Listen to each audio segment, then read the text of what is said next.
దేవుని పరిశుద్ధ నామానికి సమస్త ఘనత మహిమ. ప్రియ దేవుని బిడ్డలారా, ఈరోజు ట్యూస్డే 24th మార్చ్ 2026. మీ అందరికీ యేసు ప్రభు పేరట నేను శుభాలు తెలియపరుస్తున్నాను. దేవుని వాక్యాన్ని చదువుకుందామా? ఎఫీసీయులకు రాసిన పత్రిక 2వ అధ్యాయము 22వ వచనం. Ephesians chapter 2 and verse 22. ఆయనలో మీరు కూడా ఆత్మ మూలంగా దేవునికి నివాస స్థలమై ఉండుటకు కట్టబడుచున్నారు. దేవునికి స్తోత్రం కలుగునుగాక. ప్రియ దేవుని బిడ్డలారా, దేవుని నామానికి మహిమ కలుగునుగాక. మీరు కూడా ఆయనలో, చాలా జాగ్రత్తగా గమనించాలి. మీరు కూడా ఆయనలో, దేవునిలో ఆత్మ మూలముగా పరిశుద్ధాత్మ మూలముగా దేవునికి నివాస స్థలమై యుండుటకు కట్టబడుచున్నారు. దేవునికి స్తోత్రము కలుగునుగాక.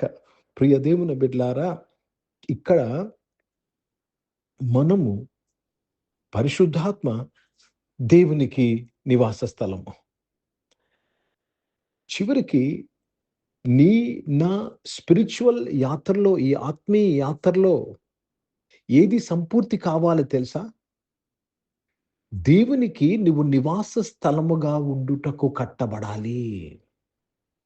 దేవునికి స్తోత్రము కలుగునుగాక. మరొకసారి జాగ్రత్తగా వినండి. దేవునికి నివాస స్థలముగా ఉండుటకు నీవు చెక్కబడాలి, కట్టబడాలి, రూపింపబడాలి. నువ్వు నీ యొక్క భక్తి, నీ యొక్క చర్చ్కు వెళ్ళుట, నీ యొక్క జీవితము, నీవు ఆత్మీయ జీవితము చివరికి దేవుని మందిరముగా కట్టబట్టకు మలచబడాలి. Let me read this in English. In whom ye also are built together for a habitation of God through the Spirit. For a habitation of God. దేవునికి స్తోత్రము కలుగునుగాక. దేవునికి నివాస స్థలముగా నువ్వు కట్టబడ్డావా? దేవునికి నివాస స్థలముగా కట్టబడుతున్నావా?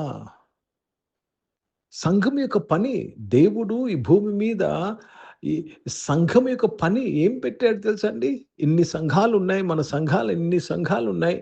ఈ సంఘాల్లో పని ఏంటి తెలుసండి? నువ్వు దేవుని మందిరముగా కట్టబడాలి, దేవుని నివాస స్థలముగా కట్టబడాలి. చాలా ముఖ్యమండి. నివాస స్థలము అంటే నివసించే యోగ్యత కలిగిన స్థలము. హ్యాబిటేషన్ అంటే ఏంటి తెలుసండి? దేవునికి అనుకూలమైన స్థలము. అర్థమవుతుందండి? నివాసం అంటే ఇది అనుకూలమైన దాన్ని నివాసం అంటాము. సో దేవునికి అనుకూలమైన నివాస స్థలముగా నువ్వు కట్టబడుతున్నావా? లేక నీకు నచ్చినట్టుగా, నీకు ఏది కరెక్ట్ అనుకుంటున్నావో, లేక ఏ డాక్టర్ని బట్టి నీ జీవితము లైఫ్ స్టైల్ సూట్ అవుతుందో దాని ప్రకారంగా అనుకుంటున్నావా? ఈ విషయంలో చాలా మంది తప్పిపోతున్నామండి. దేవునికి అనుకూలముగా, దేవునికి నివాస స్థలము అంటే దేవునికి అనుకూలమైన నివాస స్థలముగా నువ్వు కట్టబడాలి. దేవునికి అనుకూలమైన నివాస స్థలముగా కట్టబడాలంటే సత్య సువార్త ద్వారానే కట్టబడతావు. సత్య సువార్త ద్వారానే కట్టబడతావు.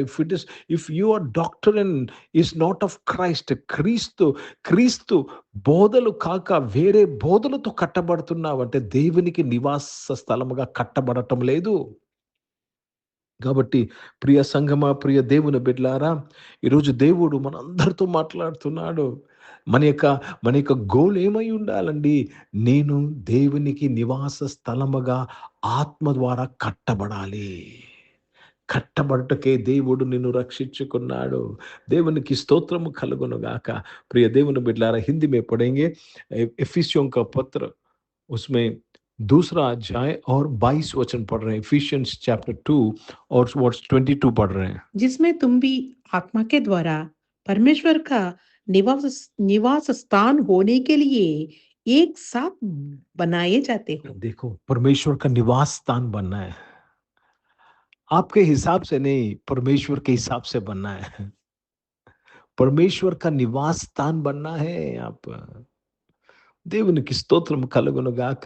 ప్రియ దేవుని బిడ్డలారా, నీ యొక్క జీవితంలో నీ జీవితంలో అనేకమైన విషయాలు పెట్టుకొని, అనేకమైన లోక విషయాలు పెట్టుకొని, అనేకమైన స్వార్థ సంబంధమైన విషయాలను పెట్టుకొని, శరీర సంబంధమైన విషయాలను పెట్టుకొని, దేవునికి నివాసముగా ఎలాగా కట్టబడతావు?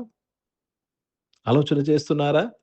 ప్రతి ఒక్కరూ బైబిల్ పట్టుకున్న ప్రతి ఒక్కరూ నేను దేవునికి నివాస స్థలం అని అనేసుకుంటా ఉంటారు. ఒక భ్రమలో జీవిస్తా ఉంటారు. అర్థమవుతుందండి. 5 బుద్ధి లేని కన్యకలు కూడా వారు అలాగే అనుకున్నారు.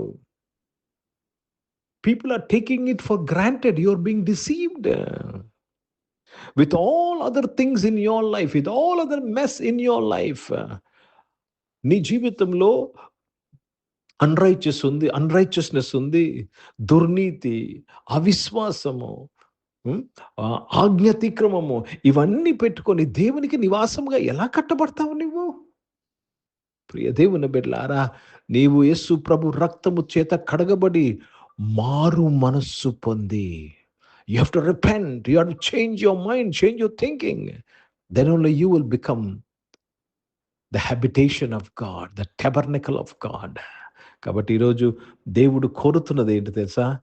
నీవు ఆయనకు నివాస స్థలముగా కట్టబడాలి. ప్రార్థన చేసుకుందాం. ప్రియ పరిశుద్ధ తండ్రి, జీవం గల దేవా, మీ వాక్యము ద్వారా మా అందరితో మాట్లాడి మమ్మల్ని బలపరిచి దీవించి ఆశీర్వదించినందుకు స్తోత్రములు చెల్లిస్తున్నానయ్యా. అవును ప్రభా నాయన, మీకు మేము నివాస స్థలముగా కట్టబడటే ప్రభా నాయన, దేవా తండ్రి, మా యొక్క ఆలోచన మా యొక్క గురై ఉండాలి తండ్రి. సహాయం చేయండి నాయన. కృపగలిగిన దేవా, మీకు స్తోత్రములు చెల్లిస్తున్నాను. ఈ ఆరాధనలో పాల్గొన్న ప్రతి ఒక్కరి కొరకు ప్రార్థన చేస్తున్నాను. ప్రతి ఒక్కరిని మీరు ఆశీర్వదించి దీవించినందుకు స్తోత్రములు నాయన. అనారోగ్యమైన వారందరినీ మీరు ముట్టి స్వస్థపరిచినందుకు స్తోత్రములు చెల్లిస్తున్నాను. ప్రభువా, రక్షకుడా తండ్రి నాయన, జాబ్స్ కొరకు ఎదురు చూస్తున్న వారు నాయన, మంచి జాబ్స్తో వారు దీవింపబడినందుకు స్తోత్రం. వారికి మంచి జాబ్స్ను మీరు అనుగ్రహించినందుకు మీకు స్తోత్రం చెల్లిస్తున్నానయ్యా. Thank you Lord for blessing them with good jobs, Jesus Christ. Thank you Lord నాయన తండ్రి. బిజినెస్ చేసిన వారు బిజినెస్ని దీవించమని ప్రార్థన చేస్తున్నాను తండ్రి. దేవా, ఎగ్జామ్స్ రాస్తున్న వారు, దేవా, హయ్యర్ క్లాసెస్కి వెళ్ళిన వారు, కాంపిటేటివ్ ఎగ్జామ్స్ కొరకు సిద్ధపడుతున్న వారు అందరినీ కూడా మీరే దీవించి ఆశీర్వదించినందుకు స్తోత్రం చెల్లిస్తున్నాను. యేసు ప్రభావం మీరు ఆశీర్వదించినందుకు మీకు కృతజ్ఞతాస్తుతులు చెల్లిస్తున్నాను తండ్రి. ఈరోజు పుట్టినరోజులు, పెళ్లి రోజులు జరిపించుకున్న వారిని నాయన, మీ దయా కిరీటం ధరింపచేసి మీ దయలో మనుషులైన వారు ఆశీర్వదించినందుకు స్తోత్రములు చెల్లిస్తున్నాను. పరిచయం చేసిన ప్రతి ఒక్కరి పరిచర్య దీవించండి అయ్యా. దేవ, సంఘాలు స్థాపించాలని ఆశపడుతున్న వారు నాయన, దేవా, నీవు చూపించిన స్థలంలోనికి వారు వెళుతున్న వారందరూ కూడా మీరు దీవించి మీ చిత్తానుసారమైన మందిరములుగా కట్టబట్టు కృప దయచేయమని అడుగుచున్నాను తండ్రి. సహాయం చేయండి నాయన. తండ్రి, భారతదేశం కొరకు, భారతదేశ రక్షణ కొరకు ప్రార్థన చేస్తున్నాను. ఇజ్రాయెల్ దేశం కొరకు, యెరూషలేముకు శాంతి సమాధానం కొరకు ప్రార్థన చేస్తూ యేసుక్రీస్తు పరిశుద్ధ నామమున ప్రార్థన అడిగి వేడుకుంటున్నాను తండ్రి. ఆమేన్. పరలోకమందున్న మా తండ్రి, మీ నామం పరిశుద్ధపరచబడును గాక, మీ రాజ్యము వచ్చును గాక, మీ చిత్తం పరలోకమందు నెరవేర్చబడుతున్నట్లు భూమి మీద నెరవేర్చబడును గాక. మాకు కావలసిన ఆహారమును మాకు దయచేయము. మా ఇంట్లో అపరాధములు చేసిన వారిని మేము క్షమించిన ప్రకారం మా అపరాధాలు క్షమించము. మమ్మల్ని శోధనల తెగ కీని తప్పించుము. ఎందుకంటే రాజ్యము, శక్తి, మహిమ నిరంతరం నీవై ఉన్నావు తండ్రి. ఆమేన్. ఇప్పుడు మన పరమ తండ్రి దేవుని ప్రేమ, ప్రభువైన యేసుక్రీస్తు వారి కృప, పరిశుద్ధాత్మిక అన్యోన్య సహవాసం, మీకు ఆరాధనలో పాల్గొన్న ప్రతి ఒక్కరితో, ప్రార్థన చేయబడిన అంశములతో, సంఘముతో ఇప్పుడు ఎల్లప్పుడూ సదా తోడైండును గాక. ఆమేన్. దేవునికి స్తోత్రం. అందరికీ వందనాలండి. God bless you and praise the lord.